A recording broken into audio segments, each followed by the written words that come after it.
നെഞ്ച് തകരാറായി ഒരു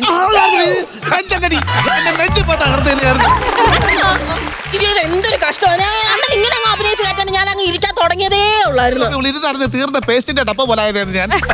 അണ്ണൻ എന്തുവാ പറഞ്ഞത് എന്നോട്?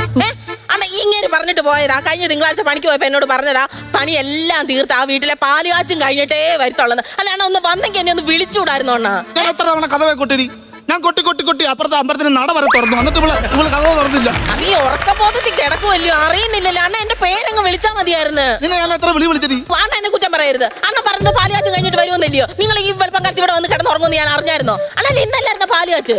ഇന്നാ അവിടുത്തെ പാല് കാച്ചും കൂച്ചും ഒക്കെ. അണ്ണൻ പിന്നെന്താ അവിടെ നിൽക്കാഞ്ഞത്? ഇന്നലെ രാത്രി ഞങ്ങൾ അവിടെ തീർത്ത് പണി ചെയ്തോണ്ടിരിക്കുവായിരുന്നു. പെയിന്റ് അടിച്ച് കഴിഞ്ഞ് ടൈല് ക്ലീൻ ചെയ്തോണ്ടിരിക്കുവായിരുന്നു.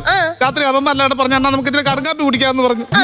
രാത്രി കടങ്കാപ്പി കുടിക്കുന്ന തെറ്റാത്തോട്ടി പുതിയ വീട്ടിൽ നിന്ന് കടങ്കാപ്പി അനത്ത് കുടിച്ചു കഴിഞ്ഞപ്പോ അവിടുത്തെ അയാൾ വന്നിട്ട് എന്നെ ഇടിച്ചിട്ട് പറയാ ഇന്ന് രാവിലെ 10:00 ശുഭമുഹൂർത്തത്തിൽ പാല് കാച്ചിന്റെ പുതിയ അടുപ്പിൽ നീ രാത്രി 12 മണിക്ക് കടങ്കാപ്പി അനത്ത് എന്തിനാണ് അടിക്കുമല്ലേ? നിങ്ങളെ കത്തിക്കണമായിരുന്നു.